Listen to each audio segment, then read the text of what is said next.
BRS party working committee chairman Kalvakuntla Taraka Rama Rao గారి ఆదేశాల మేరకు ఏదైతే నవంబర్ 29 తారీఖున ఆ రోజు కేసీఆర్ గారు చేసిన దీక్షా దివస్ను పురస్కరించుకొని అన్ని జిల్లాల లోపల మరి పెద్ద ఎత్తున దీక్షా దివస్ జరుపుకోవాలనే ఉద్దేశంతో ఏర్పాటు చేసినటువంటి సమావేశానికి ముఖ్య అతిథిగా వచ్చినటువంటి గౌరవనీయులు పూజ్యులు నారదాసు లక్ష్మణరావు గారు ఎమ్మెల్సీ గారికి తెలంగాణ ఉద్యమ వందనాలు.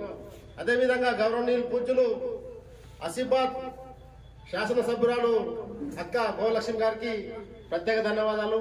అదేవిధంగా ఇప్పుడు తన సందేశాలతోని యావత్ కొమరం జిల్లా బీఆర్ఎస్ పార్టీ నాయకులను వృత్తలూగించి ప్రోత్సహించి ఉత్సాహం పరిచినటువంటి గౌరవనీయులు పూజ్యులు మన జిల్లా పరిషత్ ఎక్స్ చైర్మన్ జనార్దన్ రావు అన్న గారికి, అదేవిధంగా వేదికగా ఉన్నటువంటి బీఆర్ఎస్ పార్టీ నాయకులకు, పెద్దలందరికీ, వివిధ గ్రామాల నుండి కొమరం జిల్లా నుండి వచ్చినటువంటి బీఆర్ఎస్ పార్టీ నాయకులకు, కార్యకర్తలకు, మహిళా సోదరుమణులకు, ప్రెస్ వారికి, social media, electronic print media వారికి పేరు పేరున ధన్యవాదాలు. అన్నగారు ఈరోజు మరి మన కాంగ్రెస్ పాలన చూస్తూ ఉంటే నిర్బంధ పాలన వచ్చేసింది. ఎమర్జెన్సీ పాలన ఉన్నటువంటి వ్యవస్థ నడుస్తుంది. ముఖ్యంగా నిధులు లేవు, నియామకాలు లేవు, ఎటువంటి మౌలిక సదుపాయాలు కల్పిస్తలేరు. మరి విద్యాపరంగా ఆలోచిస్తే ఈ రోజు ఒక దేశాన్ని పాడు చేయాలంటే ఏం చేయదు, విద్యను సర్వనాశనం చేయాలి. అంటే ఒక విద్యను అందించకుంటే ఆ దేశం మొత్తం సర్వనాశనం అవుతుంది. అదేవిధంగా ఈ రోజు మరి రేవంత్ రెడ్డి గారు విద్య మీద కపట దృష్టితోటి ఏదైతే మరి విద్యా వ్యవస్థను పూర్తిగా నిర్వీర్యం చేయడానికి కపట ధోరణి ప్రకటిస్తాడు.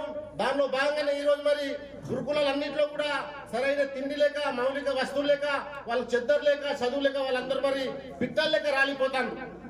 ఈ కాంగ్రెస్ గవర్నమెంట్ వచ్చిన 9 నెలల లోపల సుమారు 48 మంది విద్యార్థులు మరి చనిపోవడం జరిగింది. దాన్ని దృష్టిలో పెట్టుకుని రేవంత్ రెడ్డి గారు ఒక్కసారి కూడా ఏ గురుకుల పాఠశాలకు వెళ్ళి కూడా వాళ్ళ మంత్రులు కావచ్చు, వాళ్ళు కావచ్చు, పరామర్శిస్తలేరు, నిధులు కేటాయిస్తలేరు, దాన్ని చక్కదిద్దే ప్రయత్నం చేస్తలేరు.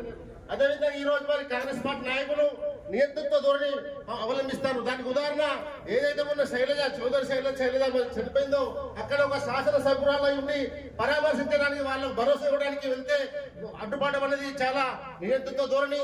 దీన్ని మనం పూర్తిగా ఖండించాలి. బీఆర్ఎస్ పార్టీ తరఫున రాబోయే కాలం లోపల కాంగ్రెస్ ప్రభుత్వానికి బుద్ధి చెప్పాల్సిన అవసరం ఉన్నది. నేను కూడా మరి మాజీ సంఘం రాష్ట్ర అధ్యక్షుడిని, బీఆర్ఎస్ పార్టీ కన్వీనర్ సిర్పూర్ తాలూకా, ఆమె మా కులానికి చెందినటువంటి చౌదరి శైలజ చనిపోయి మరి ఆమె హైదరాబాద్ లో అస్తవ్యస్తంగా ఉన్నప్పుడు మేము నిమ్స్ ఆసుపత్రికి వెళ్ళి అక్కడ డాక్టర్తో కలిసి మాట్లాడాం. అయ్యా ఈమె చాలా కోమలో ఉన్నది, 22 రోజుల నుంచి అస్తవ్యస్తంగా ఉన్నది, ఈమె ఇంటెన్సివ్ కేర్ లో ఉన్నది, ఇక్కడ సరైన వైద్యం దొరకలేదు, ఈమె కార్పొరేట్ తర వైద్యం అందించాలని చెప్తే అక్కడ డాక్టర్లు మమ్మల్ని లోపల కొనలేదు, సరిగా ఆమె మేము కాపాడుకుంటాం, ఇంతకంటే కొయ్యాల్సిన ఏం లేదని చెప్పేసి నార్మల్ వైద్యం చేసిన తప్ప ఆమె రక్షించుకునే వైద్యం అయితే అక్కడ అందలేదు. మరి అందులో భాగం హెచ్చరించిన కానీ ఆమె 22 రోజులు మృత్యుతో పోరాడి దుశ్వాసం విడిచిన సందర్భంగా మరి యావత్ కొమరం జిల్లా కాదు రాష్ట్రం అంతా ఆందోళన చేసినప్పటికీ ఆమెను కాపాడుకోలేకపోయినాం. దీనికి ముఖ్యంగా రేవంత్ రెడ్డి, కాంగ్రెస్ ప్రభుత్వమే బాధ్యత వహించాలి. ఇది ముమ్మాటికి రేవంత్ రెడ్డి చేసిన హత్యగా మనం గుర్తించాల్సిన అవసరం ఉన్నది. ఈ రోజు మరి మా సిర్పూర్ తాలూకా పరిస్థితి చూసినట్టయితే మా దగ్గర ఒక రాక్షసుడు ఇంతకుముందు కాంగ్రెస్ పార్టీలో ఉండే, ఫస్ట్ తర్వాత TDP party, Congress party, YCP party, BSP, మళ్ళీ తర్వాత గెలిచిన తర్వాత మళ్ళా బీఆర్ఎస్ వచ్చింది. మేమందరం అప్పుడు బీఆర్ఎస్ పార్టీ అప్పుడు మేము ఉద్యమకారులం. ఉద్యమం నడిచేటప్పుడు, కేసీఆర్ ఉద్యమం నడిచేటప్పుడు రైలు రోకో చేసినాం, రస్తా రోకో చేసినాం, మిలియన్ మార్చుకు పోయినాం, బాష్ప గోళీలు తిన్నాం. రైలు రోకో చేసిన కేసులు మా మీద ఉండే.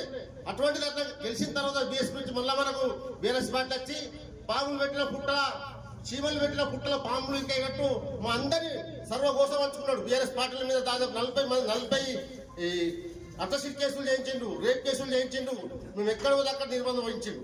అటువంటి తట్టుకొని మేము నిలబడ్డాం. దాని తర్వాత మా అదృష్టం అనుకుంటా సిర్పూర్ తాలూకాకు మరి గౌరవనీయులు పూజ్యులు డాక్టర్ ఆర్ఎస్ ప్రవీణ్ కుమార్ గారు తన అత్యున్నతమైనటువంటి అడిషనల్ డీజీ పదవికి 7 సంవత్సరాలు ఉన్నప్పటికీ కూడా ఉద్యోగం ఉన్నప్పటికీ రాజధాని పెట్టి మనం మా సిర్పూర్ తాలూకా వచ్చి మాకు భరోసా ఇచ్చిండు, ఆ రాక్షసుని చంపేసిండు. మేము ఇప్పుడు సంబరాలు చేసుకుంటున్నాం. రాబోయే కాలం లోపల డాక్టర్ ఆర్ఎస్ ప్రవీణ్ కుమార్ ఆధ్వర్యం లోపల సిర్పూర్ తాలూకా లోపల అక్కగారు చెప్పినట్టు, అన్నగారు చెప్పినట్టు అన్ని సర్పంచులు గెలుచుకుంటాం, ఎంపీటీసీ గెలుచుకుంటాం, ఎంపీపీలు జడ్పీసీ అవుతాం. సిర్పూర్ తాలూకా లోపల బీఆర్ఎస్ పార్టీకి మళ్ళీ జీవం పోస్తాం. దానికి